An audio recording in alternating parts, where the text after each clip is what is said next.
In economics, Mrs. Whammy spoke. From now on, dorms and meals are no longer free. Dorms will cost 400 debits a month. Each food side will cost anywhere between 1 to 10 debits depending on portion and food group. Your weekly earning will depend on class performance and the amount of jobs you may take on the side. You can now buy alcoholic beverages, tobacco, opioids, marijuana, and synthetic drugs if you want. Prices are listed in the drugstore in the next building. You can invest in stocks on the computer or other investment methods on there. You can trade with each other. Just beware of scams and viruses, because theft is allowed in class. And you'll get points for manipulation if you steal successfully. You'll get points for FQ if you successfully guard your income. You can also apply for credits if you lack funds for a luxury or necessity, but you'll have to pay a percentage of interest by the end of the week. If you are unable to pay the fee, you will be in debt, which can lower your grades, decrease your food consumption, or even potentially get you evicted, as well as causing inflation and tax increase for the entire class for the rest of the semester. If you get evicted, you can sleep in a friend's dorm if they let you.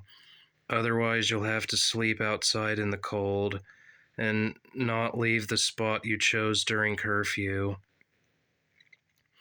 Eviction itself will not make you fail the class, but it will increase your risk of failure.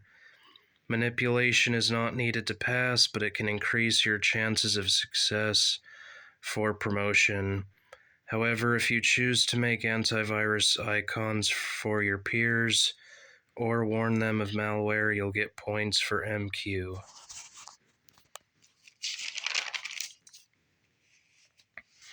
Which will also improve your odds of graduating. Let's see how you fare in a capitalist society. Come collect your debit and credit cards. If you can't buy enough food or water, you can do hunting and gathering outside. A few days later, on a late Friday evening, 13 is crying on his bed.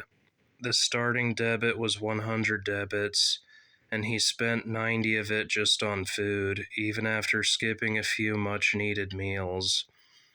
His payment today is 69 debits. At that rate, he'll never pay his rent and will have zero food budget unless he works away all his free time. But then he wouldn't have time to study, lowering his performance pay and possibly defeating the purpose. The only plus side is that he can change his card info if he gets scammed, but he found it really screwed up that corruption is not only allowed, but also encouraged among peers. He continued to weep. There was a knock at the door. 13. Enter! 8 walked in looking concerned. 8 asked what's wrong, and 13 expressed his financial stress and his disdain for corruption being encouraged. 13. Plus, the subjects are absolutely insane in terms of difficulty. I'm usually just guessing. And after school, my head hurts, and I'm too tired to study despite really wanting to. I just feel like a retard for not comprehending most of the material. My cruel inner voice is getting stronger, and I'm starting to hate myself. It's distracting during class and makes it even worse when I realize it's distracting. I just don't know what to do. He stopped whimpering, although tears kept pouring down his face. 8. I'm sorry you feel this way. Just remember that your value is not defined by numbers, regardless of how impressive or mundane they may be. You are already exceptional for succeeding where 40 have failed. Earning as much as you did in a class far above college level difficulty. Intelligence alone does not equal worth or fulfillment. Self-love is a skill and it's a lifelong process. Challenge the cruel inner voice by asking yourself if you would say this to a loved one, or what evidence supports the thought. Replace it with a reframe about how you're not perfect, but you've accomplished so much and that you improve daily. Celebrate your achievements and cultivate a growth mindset. Instead of thinking you're not good enough, focus on growth step by step. Intellect can grow, and accepting yourself is crucial for a growth foundation. Treat yourself as you would a friend. Besides, I heard the lowest someone has earned is 25 debits, while the highest was 82. I only earned 65, so you're among the top 13 in the class so far, number 13. 13. Thanks, I understand this logically, but emotionally this will take time to sink in. I understand. Do you want a hug to feel better? Yes. They stood up and hugged for a minute, then released. I have to get ready for bed now. Feel free to contact me whenever you want on non-curfew hours. You can talk to me for casual chats or therapy. See you later. See you. She went to her dorm next door. He closed the door and lied down. He shed the last of his tears, then he felt better. He even smiled a little. I think I love her, he thought. He thought about how good her nice breasts felt on his chest for a moment, then brushed away that intrusive thought. It's not that type of friendship, it's celibate. He slept in and then studied for a few hours every weekend. He gathered peanuts, okra, eggplant, peppers, cucumbers, watermelons, corn, and beans from the savannah, burning almost as much calories as the crops provided, which sucked. He took odd jobs on the hours of 6 a.m., 7 a.m., 8 p.m., and 9 p.m. every weekday, related to the classes he was learning. He invested 50 credits in a bank deposit that earned 4% interest weekly. He accepted 35 credits for his food budget weekly. Spending only 7 a day was very hard, as it only gave him 700 calories daily. While he burned 3,000 calories each day, he was losing weight fast and struggled to come up with countermeasures. There was a small casino 1 acre away from class. It had the options of poker, blackjack, bingo, war, craps, lottery tickets, slot machines, 3-cup and a ball, liar's dice, go fish, solitaire, bullshit, memory, and many more. 13 remembers being pretty bad at most of these games growing up and decided that he's not that desperate. However, most of the class apparently is. He saw 7 win a game of liar's dice, and a machine presumably gave him a generous reward, as 7 showed a crooked smirk, while his competitors were on the brink of tears. Of course that snake is good at that game, 13 thought. Every week he paid off his credit fee that was 42, since he had to pay a gouging 20% interest. Since the whammies are completely self-sufficient and thriving, the interest for this fake currency was completely unnecessary. They were just spiteful. At least, this is how 13 felt, failing to see the lesson behind this domesticated economy. He had 35 debits left over, not including his bank investment, which is now 52 debits. He took 40 credits to have 75 total currency to spend on food. Having only 13 to spend every day only gave him 1,300 out of the 3,000 calories he needed for daily intake.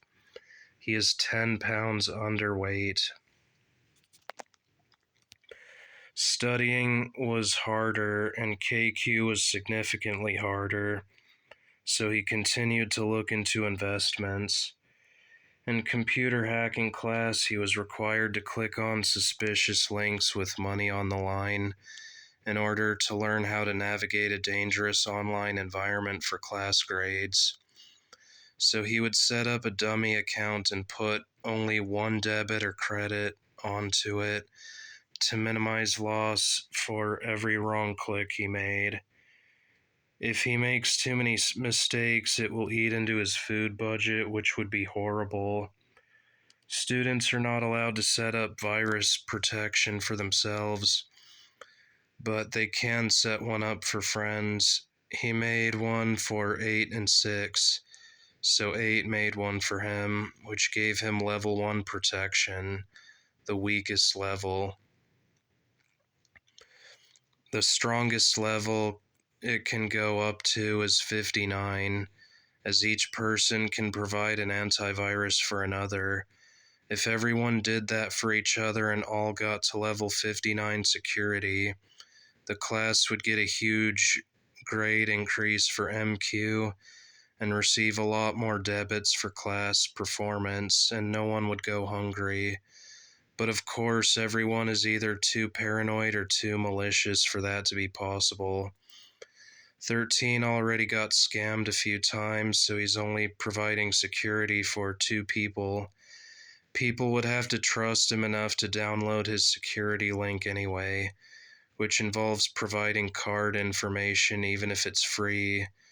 And only 2 people trust him, so it would be a waste of time anyway. 7 scammed him a couple times and laughed. 13 tried to scam him back, but 7 never fell for it. Users have the option to upload links with their identity shown or hidden. These links can offer money, services, security, or interesting information. Whether it's safe or not depends on whether the uploader pressed the red button for scam or green button for honest transaction, which only the uploader can know. 13 pulled a few successful scams anonymously, which only earned him 1 debit or credit each. If it's a credit, he would have to pay it back to the state, which is just the teachers, metaphorically speaking, plus interest. So scams really were not at all profitable. It was painful being forced to conduct these. If he only offered services and no one trusted it, he would lose grade points as it would be a lack of initiative. Thankfully, he got lucky on the stock market and earned 80 debits, which he added half to his bank account, which now holds 92. With this, he was able to eat enough and slowly gain some of his weight back. Some days he could run the 20 miles, other days he couldn't, which would almost have him panicked. Over the weeks, he couldn't quite get the hang of the academics, but he got used to them and was learning a lot. He got the knack of his jobs and was earning more. He took his weekly beatings from 7 and was no longer fazed by the routine defeats. His techniques improved a lot, but his malnourished body wore out much faster, and he ate a lot more hits once the fatigue kicked in. 7 had even more muscle with his 10% BMI, so somehow he is always eating enough. And those 20 miles were never a problem for him. Near the end of the month, 13 bought a 10-piece THC gummy pack and ate 2 of them. 30 minutes later, on this fine Saturday afternoon, he felt weightless, electric, euphoric, overjoyed, humorous, philosophical, and optimistic. Amazing and unfamiliar music played in his head that had a nice beat. He had vivid visions of stars, systems, galaxies, cats, lightning, and historical settings. All of his pain in both mind and body was gone. Food tasted incredible, and he had wonderful walks and conversations with his friends 6 and 8. The campus looked so beautiful. Everyone seemed so intelligent. His cruel inner voice that had become chronic had vanished. The water in the shower was so warm. The bed and bedding that night was so soft. Dinner was so savory. The erotic daydreams he had of his friends during a natural session alone in his room was so orgasmic. His newfound appreciation for everything was surreal. As he fell asleep, he felt as if nothing could go wrong. He woke up refreshed after sleeping 12 hours. He wasn't worried about skipping his jobs yesterday, as they are optional anyway. Monday, however, was like a kick to the groin. He had saved up 420 debits for the rent, but the price shot up to 700 because some of his peers amassed massive debt for abusing credits, losing at gambling, and/or substance abuse. 13 was forced to accept 280 credits on the spot to avoid eviction, with the interest rate now up to 30%. This means he can no longer use credits for food or else further risk failing the class. Mr. Whammy spoke during economics. Because the lot of you are comically bad with money, we have set up a welfare system for food, housing, and drug rehabilitation. For food, you can receive up to 140 stamps weekly with no return fee. For housing, you can get up to 40% off rent, also with no return fee. For rehabilitation,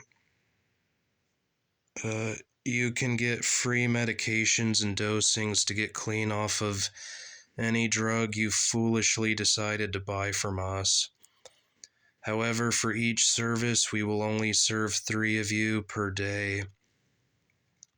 On the bright side, we will prioritize those who need it the most, as our sense of humor has its limits.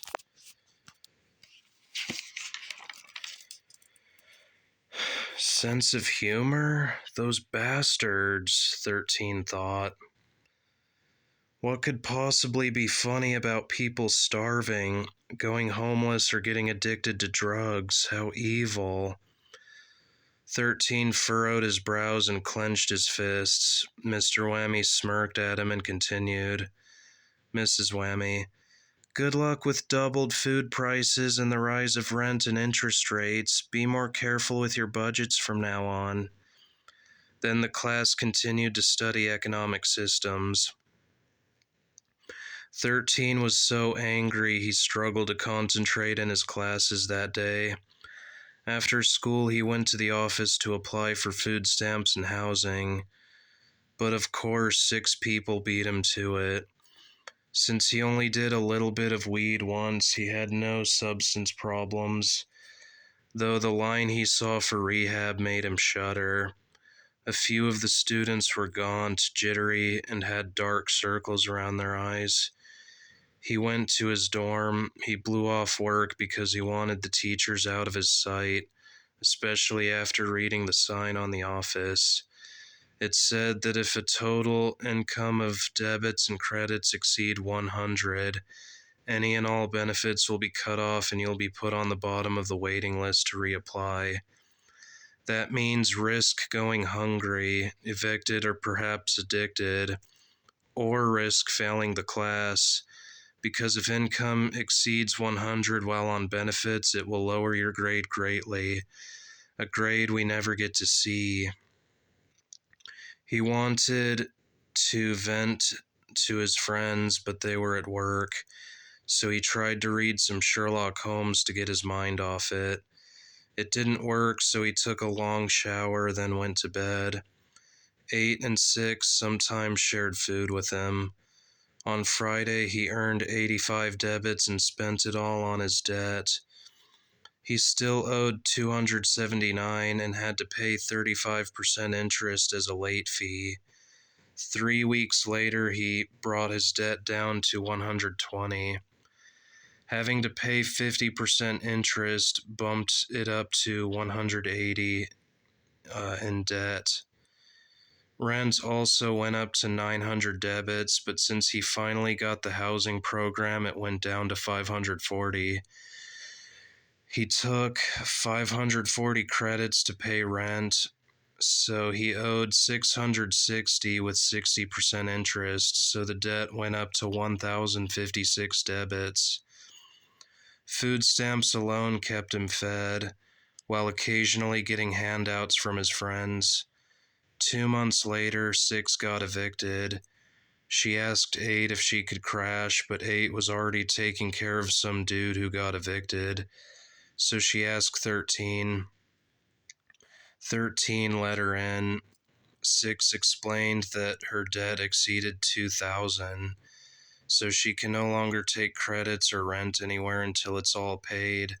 Someone hacked into her bank account somehow and stole all her investments. She ran up her credits by buying food, beer, and fentanyl, all of which were triple their original price. She's been in rehab for 2 months, food stamps for 2.5 months, and she's off the housing program. 13 slept on the floor with no bedding, drastically reducing his sleep quality. Sometimes she would wake up with night terrors, which would startle him awake. He explained that she had nightmares from her neglectful childhood. The bullies of kindergarten through 12th grade, her toxic boyfriends from high school, and the pressures of this school. Other times, her moans of withdrawals would keep him up, which was agonizing. On the weekends, he would sleep 16 hours both days due to unprecedented exhaustion. He shared his edibles with her, and getting high together would partially repair his opinion of her. The THC somehow enabled him to embrace the physical and psychological brutality of the curriculum. In the following weeks, he worked on everything with much greater emotional engagement. However, the chronic malnourishment and sleep deprivation made him increasingly jumpy, upbeat, wired, less needing of sleep, racing thoughts. Flight of ideas, increased activity, energy boosted, irritable, reckless, grandiose beliefs, unusual talkativeness, increased multitasking, boosted confidence, and exaggerated sense of well-being. He couldn't put his finger on it, but somehow everyone seemed different or off. The way people look at him, the way they time things, the way they whisper. He didn't know what it was, but he felt the need to keep his guard up as much as possible.